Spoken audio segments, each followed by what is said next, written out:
This is video number 3 in the series Drawing a House using AutoCAD 2024, and in this video we will add the stairs. Just for reference, there will be the bottom of the stairs on the ground floor and the top part of the stairs showing on the first floor. The stairs will start in the hallway downstairs and lead up to the landing area in the first floor, but let's draw it over to the side and then move the parts over that we need afterwards. Firstly, then we'll add a new layer and we'll call it GA for my initials, stairs. Change the color to cyan, index color 4, and change the thickness to 0.18. That should be sufficient. And again, make the layer current. As I mentioned, I'll draw just over to the side here. So I know that the stairs are 1.5 meters or 1,500 millimeters out. So let's just offset by the appropriate distance as a good starting point. And the width of the stairs is going to be 1 meter. So let's make this line 1,000 millimeters long. We can delete the temporary lines just at the moment. And then let's create a line longer than we actually need it at this point and just copy it over. And then the thickness of the handrail should also be shown, so it needs to be 50 millimeters, like so. And for Northern Ireland building regulations, the width of the tread needs to be 2,200 millimeters, so that's offset by 220. And then we can trim that because the line wouldn't be shown where the handrail actually is. Now for the next part, we can use the array tool rather than offset lots of times.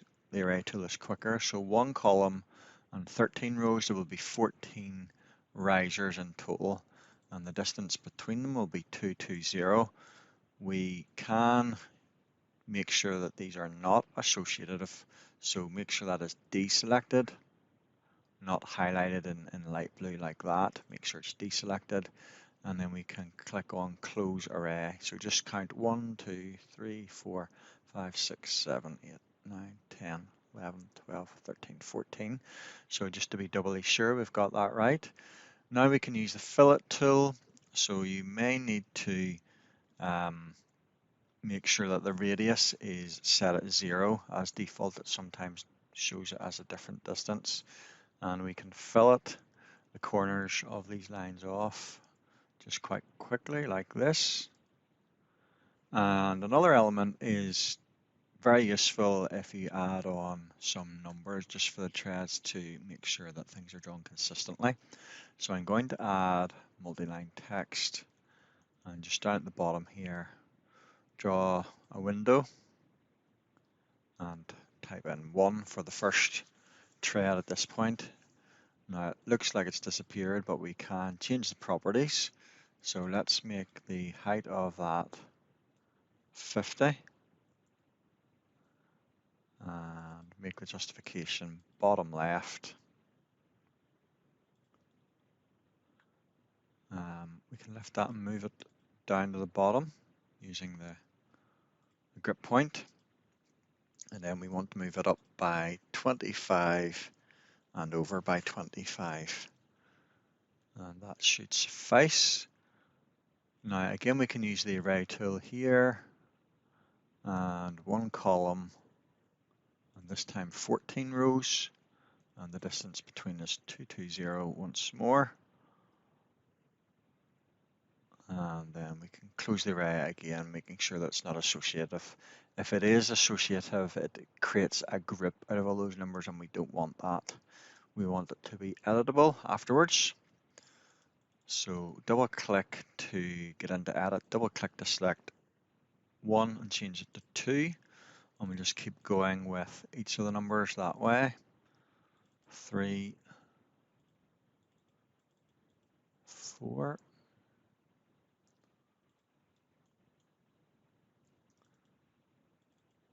5.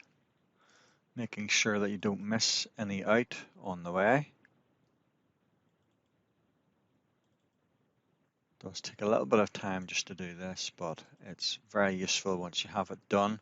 You can save this arrangement of the stairs and reuse it as necessary. Did I get the numbers right there? 10, 11, 12, 13, 14, okay. So this time we will keep the 1, and for each of the other ones, just adding in the second digit.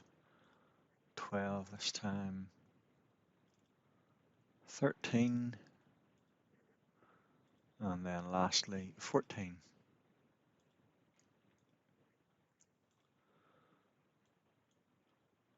So this is off to the side of the plan, and what we can do now is copy this over.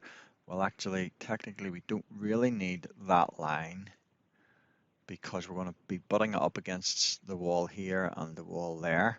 So there's no point in copying over lines that we don't need. So let's copy to both of the floor plans, making sure the perpendicular tool is on. If it's not working for you, you can right click down here and make sure the tool is on. Make sure also that the tool is highlighted in light blue. That shows that it's working. So let's delete the elements that are not required. I'm just going to use the stretch tool here to make this a little bit easier rather than trimming a couple of times. Midpoint is okay because that is actually the midpoint. The width of the hallway there is 2 meters. Down here, then just make sure we don't delete any of the wall lines that we need by accident.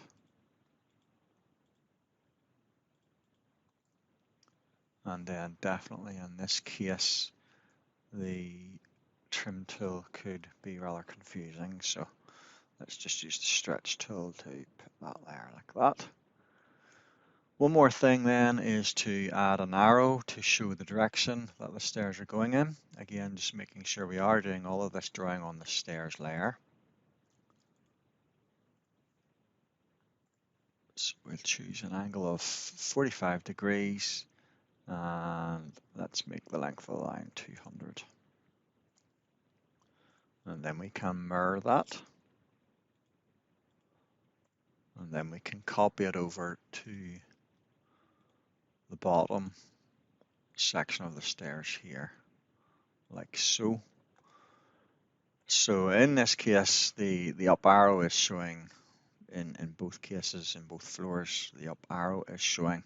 Some people do prefer to show a down arrow. Personally, I always just show the arrow pointing in the direction of up. So that is the stairs added in at this stage. You may wish to retain this element somewhere else on the drawing for future plans and different options, but I'm going to delete that, and that is the stairs added in at this point.